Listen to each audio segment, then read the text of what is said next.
আমার সুরগুলি পায় চরণ, আমি পাইনে তোমারে, দাঁড়িয়ে আছো। যে কোনো জিনিস আমরা যেটা পাই না তার জন্য আমাদের মনের মধ্যে একটা বেদনা কাজ করে, একটা ব্যথা কাজ করে, যেটা আমরা পেলাম না। এখন সমবায় সমিতি কিন্তু সেই কাজটাই করে চলেছে। আমাদের যা কিছু স্বপ্ন যেগুলো আমরা পেতে পাই না, ছুঁতে পারি না, মনে করি ওটা বোধহয় উপরতলার লোকেদের জন্য পাও না, সোনার দাম আকাশ ছোঁয়া, ও ধরতে পারবো না। কিন্তু একটু আগে আমাদের বন্ধু আমাদের সুশান্তবাবু বলেছেন যে সোনার চেন উপহার দেবেন। কথাটা আমাদের সবার খুব মনে আনন্দ দিয়েছে।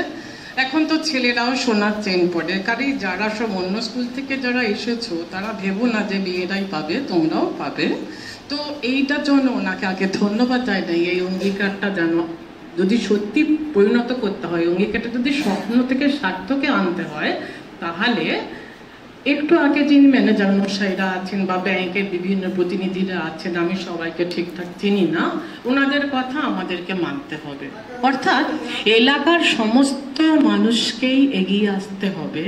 পূর্ব দক্ষিণ ময়নার প্রত্যেকটা পরিবারের প্রত্যেকটি উপার্জনক্ষম ব্যক্তিকে এগিয়ে আসতে হবে, বিন্দু বিন্দু সঞ্চয় করে সিন্ধুতে যাতে তার অ্যাকাউন্টটা রূপান্তরিত হয়, সেইটুকু আপনাদের সকলকে সচেষ্ট হতে হবে। সকলকে এই সমস্ত অনুষ্ঠানে যোগ দিতে হবে, তাদের বক্তব্য শুনতে হবে এবং তাদের থেকে সমৃদ্ধ হয়ে নির্দিষ্ট স্কিম বেছে নিয়ে সেইটাতে লগ্নি করতে হবে। আশা করি এইটুকু সবাই আপনারা বুঝতে পেরেছেন আমি কি বলতে চাইছি। কিন্তু আমাকে বলা হচ্ছে ছাত্রছাত্রীদের জন্য বলতে। ছাত্রছাত্রীদেরকে আমি একটা কথাই বলবো যে তারা সবচেয়ে কঠিন কাজটাই করছে। রান্না করা, বাসন মাজা, বাজার করা, এই সমস্ত কাজের মধ্যে সেটা সবাই পারে। এখানে এটা না পারার মধ্যে কোনো গল্পই নেই, এটা সবাই পারে। কিন্তু যে কাজটা সবাই করতে পারে না বলে আজকে তোমাদেরকে পুরস্কৃত করা হলো, সেটা মনে রেখো, সেটা কিন্তু পড়াশোনা করা। সবাই পারে না, তবে একটা কথা, তোমরা পেরেছো, যাতে আরো সবাই পারে সেটাও তোমাদেরকেই দেখতে হবে। কারণ তোমরা দেখছো বর্তমান পরিস্থিতি, সমাজ, সংসার, পৃথিবী বা গোটা বিশ্বে যা চলছে, অনেক কিছু প্রতিকূলতা থাকবে। সব কিছুর বিরুদ্ধে গিয়ে তোমরাই কিন্তু পারো আবার সমাজকে নতুন ভোর দেখাতে। সেইটুকু তোমরা করো।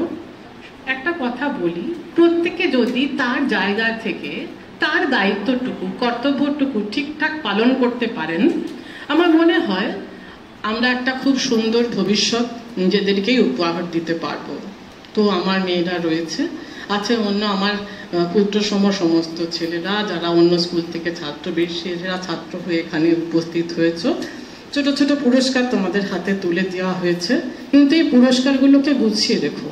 এর মধ্যে অনেক মানুষের রক্ত, ঘাম, তাদের উপার্জন করা প্রতিটা রক্তবিন্দু কিন্তু এই উপহারগুলোর মধ্যে সঞ্চিত রয়ে গেল তোমাদের কাছে।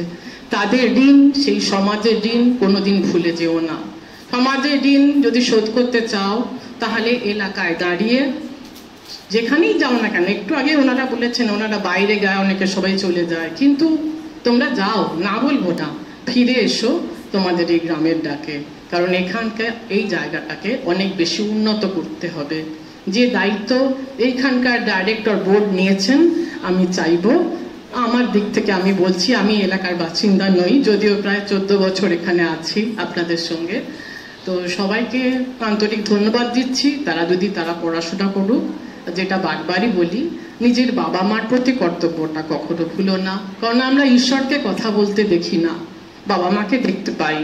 তাদের সেবা করো, তাদের যত্ন করো, তাদের আশীর্বাদ মাথা নিয়ে এগিয়ে যাও, দেখবে তোমাদেরকে হারাবার ক্ষমতা কারণ নেই।